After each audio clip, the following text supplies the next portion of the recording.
Hi everybody and welcome back to my channel. If you're new here, my name is Alicia and I'm the owner of Alicia Bee Creative. In today's tutorial, I'm showing you how to create this really cute queen bee tumbler. You can find the UVDTF for this on my website. So stick around and let me show you how I put this together step by step. Of course, all the products that I use for today's tutorial will be listed and linked down in the description box down below. And that will include a list of links that you can use to save yourself a little bit of extra money. So let's go ahead and jump right into today's tutorial.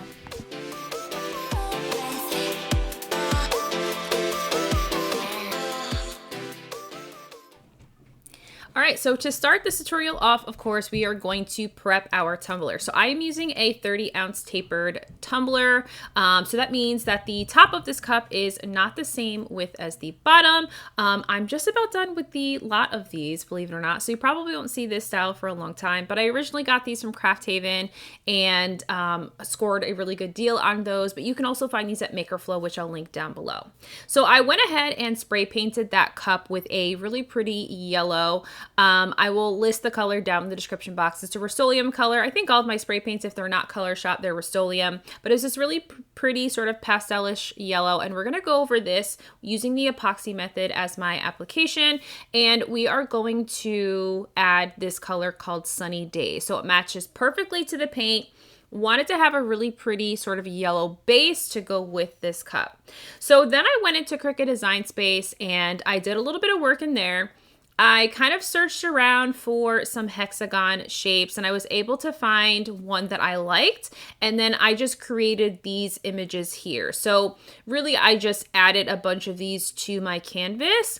And then for sort of the honeycomb cluster shapes that I created and that I'm weeding currently right now, all I did was put them next to each other. And with just a little bit of space, made sure they were kind of all evenly spaced, eyeballed that. And then I did an offset of this, and then I sliced the original design into the offset, which created this sort of outline hexagon. So that's how I created those. I didn't include Cricut in this kind of tutorial. I probably should have, but I kind of just got a little sidetracked with everything else that I had been doing. But really easy and simple. Of course, if you want to see that, I'll do sort of a mini tutorial, and you can let me know if you want to see that down in the description box down below. So I'm going to go ahead and apply these. I ended up cutting all of the images that I'm using out on some removable vinyl. Typically, I like to use stencil vinyl personally, just because it lifts a little bit easier and better. But I ran out of stencil vinyl, so when you don't have one thing, use something else. So I just decided to use this removable vinyl that I had on hand. Thankfully, the colors that I'm going to be using over top of this when I spray paint this again won't interfere with me being able to see the outline of these. Be cautious, and I've talked about this before. If you're going to be adding, you know, something like a dark color over to create a peekaboo, which is what we're doing right now, make sure that you do some sort of marking or something that you can see where your pieces are, because sometimes the darker the spray paint that you use, it can be a little bit difficult to see your stencils underneath. So just a little tip, trick, and hack. You can also use like hot glue as well, especially if you're going to be sort of glittering that additional layer before you remove your peekaboo pieces. But for this, because we're using really light colors, it's going to be really easy for me to see the actual outlines of each of these images I'm putting on the cup to remove. So I am sort of placing these pieces wherever I want. I'm not really, there's no rhyme or reason, I'm going to be honest. The biggest thing that I'm focusing on is trying not to put so many pieces in the center, because that UVDTF that I'm using is going to take up most of that center section. So I didn't feel that it was necessary to have a whole lot of those in the center, because we won't really see some of them under where those two little bee floral sections are. So I just felt like I wanted to put most of these stencils sort of around the top and bottom edge and just a couple towards the middle so that they would stand out and be able to see this really beautiful yellow glitter underneath. So after I am sort of set with this, the last piece I'm going to do is I'm going to apply this large honeycomb. I'm actually going to sort of slice this in half and use both sections. So I'm going to apply part of it to the bottom of the cup. And then I'm actually going to cut this sort of right where it goes along the edge here. I'm going to cut that off, and I'm just going to use that extra piece and apply it to the top half. So I really am going to end up using the entire entirety of the images that I cut from Cricut, which doesn't always happen for me because I always end up cutting usually more than I'll need, but I actually ended up using all of these pieces. So we're going to take this piece that I just kind of trimmed, and I'm just going to line that up around the top rim, make sure that the edge of that is right up against the edge, and then I'm good. So I ended up taking this over to the spray tent. I apologize that I didn't film that portion, but I took this over to the spray tent and I sprayed it with 2 colors.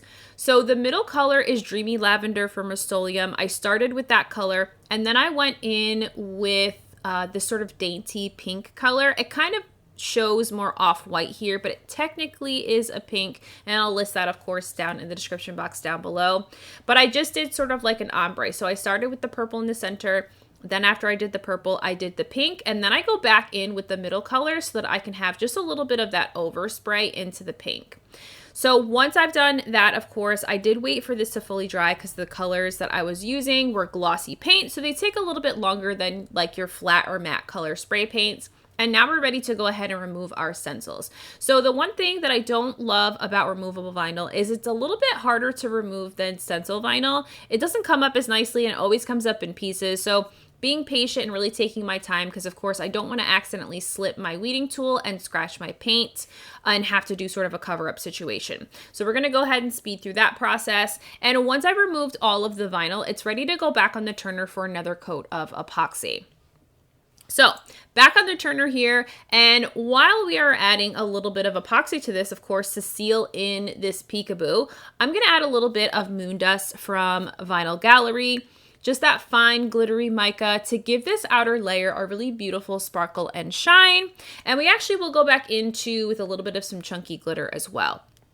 So I've mixed up equal parts of my Flynn Sisters Supply Shop Artist Cure, and we are going to go ahead and get this applied to my tumbler. So I'm only going to use about 15 mLs on this cup because I'm really working with a really smooth surface, so I don't really need any more than that, and I really do prefer to do thinner coats over super thick, especially this late in the game, because in the end I don't want to have a super bulky tumbler. So I will then just use whatever is left in this measuring cup of epoxy and put that on the cup that is right beside it. So we're going to get the entire cup covered in epoxy, making sure that we aren't missing anything, and sort of let that spin a moment. Once I've just let the epoxy settle just a little bit, I then will come in and torch my cup. And that is just going to, of course, pop any of the bubbles that are present on the surface. Give that a real quick torch. And now I'm going to go in with a little bit of chunky glitter. So this is First Dance. It's literally my favorite white from Baddie Glitter. It has a beautiful, beautiful color shift to this white, like a holographic color shift. And we're just going to sprinkle a little bit of that in. I'm aiming for the painted sections. I'm trying to avoid, of course, the honeycombs. But I'm just going to sprinkle just a little bit of this in here, just to give this a little bit of extra sparkle and shine before we get into adding our final decal. So the next day I've gotten to take this off the turner. I can do any sanding that I need to back on the top rim if I need to sort of fix that up a little bit. There wasn't much sanding of anything to be needed after that coat of epoxy, so we can go ahead and apply our final decals and additions to this cup. So I'm using the Queen Bee UV DTF wrap that is found on my website. This is such a pretty UV DTF. I am so surprised I still have a few of these left because I thought they would be a huge hit. I just love the colors that are in this sort of decal. It just fits so perfectly. And as soon as I saw this kind of like, you know, in person, up close, real life sort of thing, I knew that I had to create a bee cup. So we're going to go ahead and apply this. We're going to apply it as a wrap. I do typically prefer to like cut apart UV DTF if I can, but this is one of those UV DTFs that you really do have to wrap on a cup as a wrap and not cut apart, just because all of the pieces are connected to one another. So it makes it difficult to sort of cut any pieces apart without cutting through anything in the actual print. So we're going to line it up. Then I'm going to take a little bit of painter's tape just to adhere the one edge, just to make sure that when I apply the first sort of edge of the UV DTF that I don't lose and sort of misalign it.